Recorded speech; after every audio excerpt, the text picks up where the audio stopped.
कैसे हो तुम? आज यदि तुम तक यह संदेश पहुंचा है, यदि इस संदेश को तुम सुन पा रहे हो, तो इसका अर्थ है तुम्हें सबम आदिशक्ति ने चुना है। इस संदेश को छोड़कर जाने की भूल मत करना, क्योंकि यह संदेश बहुत शक्तिशाली है। तुम्हारा वर्तमान और भविष्य दोनों के बदलने की क्षमता रखता है। मेरे बच्चे, आज इस संदेश के माध्यम से मैं तुम्हें कुछ खास बताने आई हूँ। इसे ध्यानपूर्वक सुनो और मेरी आज्ञा का पालन करो। मेरे बच्चे, पिछले कुछ महीनों से तुम बहुत तनाव में हो। तुम्हारे सामने कई रास्ते हैं, किंतु कोई भी रास्ता तुम्हें तुम्हारी मंजिल तक नहीं लेकर जाता। तुम्हारे कोई सपना है जिसे पूरा करने के लिए तुमने अपना पूरा बल लगा दिया। कोई मन्नत है जिसके लिए तुमने हर चौखट, हर मंदिर पर माथा टेका है, किंतु अब तुम्हारा धैर्य टूट गया है। तुम्हें अब लगने लगा है कि शायद ईश्वर भी तुम्हें भूल गए हैं, वह भी तुम्हारी पुकार नहीं सुनते। कोई भी सपना, कोई भी खुशी अब पूरी नहीं होगी। हर समय तुम किन्हीं विचारों में खोए रहते हो। कुछ समय से तुम्हारी हंसी भी गायब हो गई है।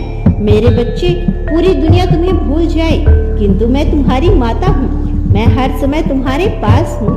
भले ही तुम मेरी उपस्थिति को महसूस नहीं कर पाते, किंतु मैंने तुम्हारा हाथ कस के पकड़ा हुआ है। तुम्हें हर ठोकर से मैंने बचाया है। मेरे बच्चे, मैं जानती हूँ कुछ समय से तुम्हारा जीवन बहुत कठिन हो गया है। सुकून से सोना भी मुश्किल हो रहा है, किंतु तुम नहीं जानते कि काल की गोद में क्या छुपा है। तुम वह कभी नहीं देख सकते जो मैं देख रही हूँ, जिसे तुम दुख समझ रहे हो, जीवन की तमाम खुशियों का अंत समझ रहे हो। वास्तव में वह एक सुखद शुरुआत है। यह समझ लो, एक लंबी छलांग लगाने की तैयारी है।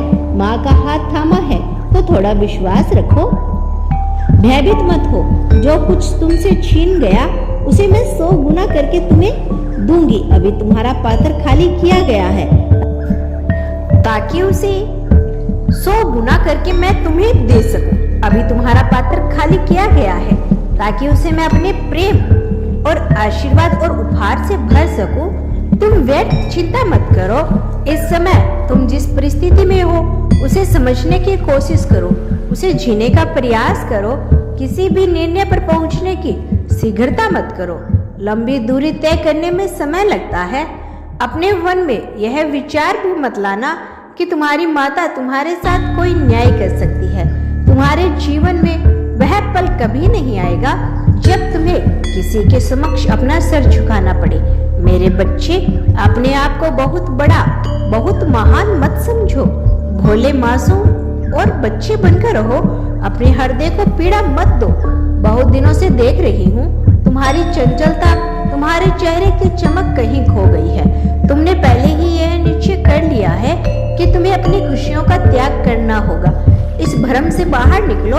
तुम्हें कुछ भी त्याग करने की आवश्यकता नहीं है। सही समय आने पर तुम्हारी माँ तुम्हें पूर्ण प्रसन्नता देगी और वह शुभ समय आने ही वाला है।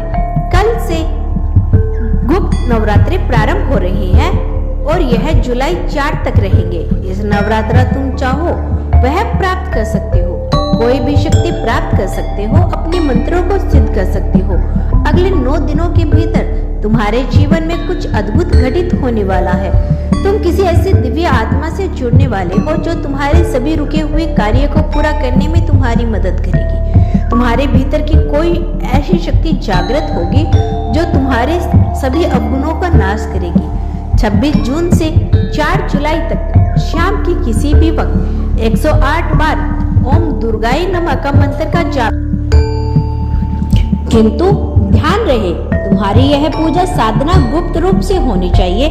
नवरात्रि के आखिरी दिनों में तुम्हारी सबसे बड़ी मनोकामना पूर्ण होगी। मेरा आशीर्वाद तुम्हारे साथ है। तुम्हारा दिन मंगलमय हो। सच्चे मन से कहो, हर हर महादेव। जय मां काली।